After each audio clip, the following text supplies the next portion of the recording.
Me voici en silence, Jésus, mon bien-aimé. Assalamu alaikum hande kadi min dutte yewtere men rogere jewten kadi ko fawte konngoli Allah yewtere ko fati e almasiihu Yeesu.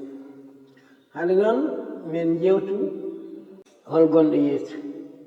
kono yimɓe ene jogii hen nanallaji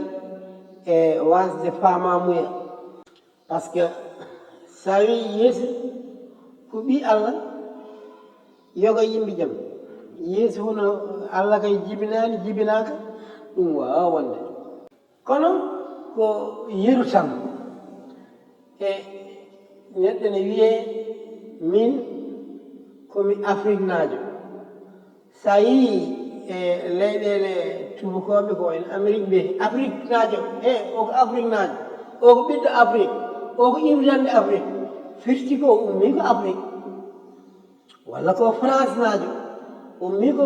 français koye Europe walla ko Amérique naajo ko jibinande Amérique donc so tawi kadi ruhu Yeesu ummi koye Allah eɗen mbawi wiide ko ɓi Allah par ce que ko ruhu Allah gummiɗo e Allah kono on ɗon ruhu Allah kadi ari e nder aduna o holɗum o ƴetti mbaadi neɗɗo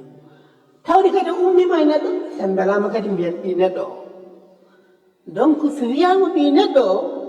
firti o ummi koye neɗɗo o kono so wiyama kadi ɓi Allah o tawde ko ruhu Allah gummiɗo e Allah o donc eɗen mbawi wiide ɓi Allah o kono oto nangue tan so wiyama ɓi Allah o tan mbiyen ko Allah jippi resi jibini ala ko firti ko so wiyama ɓi Allah jogoɗon nanande ɗum ɗo ummi koye Allah ɗum ummi ko Afrique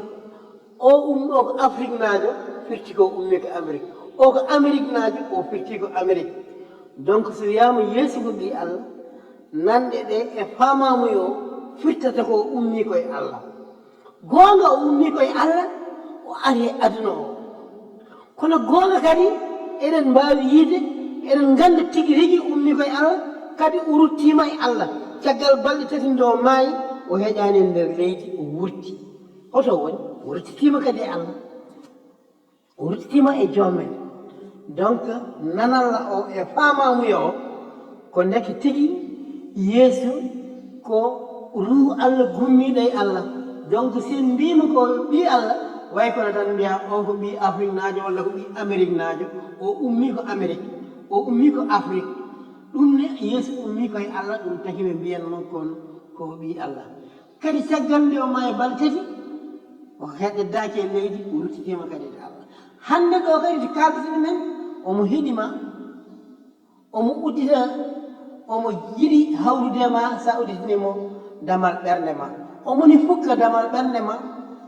ɗum fof ko ruhu Allah dariɗo e damal ɓernde ma on ɗo ruhu Allah kadi o ruttitima kadi o rutti ruhu ceñiɗo gummiɗo to Allah ngam holɗum ngam wondude e ma donc enen hande sen keeɓi on ɗo ruhu ceñiɗo enenne sen mbiyalama mbiyen kadi enenne en ɓiɓɓe Allah par ce que ruhu goɗɗo e men o ummi koye Allah on ɗo ruhu wattana en enen kadi en gonti ɓiɓɓe Allah donc gummiɗen koye Allah on ɗo ruhu ceñiɗo arti e men watti en ɓiɓɓe Allah donc hande so tawi a gonɗini Yeesu almasihu ande kadi a heeɓi ruhu ceñiɗo anne kadi a wonti ɓi Allah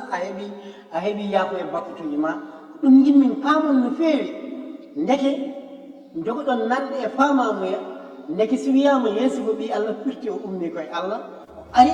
ngam holɗum ngam yaako e bakkutuji Au Christ ressuscité.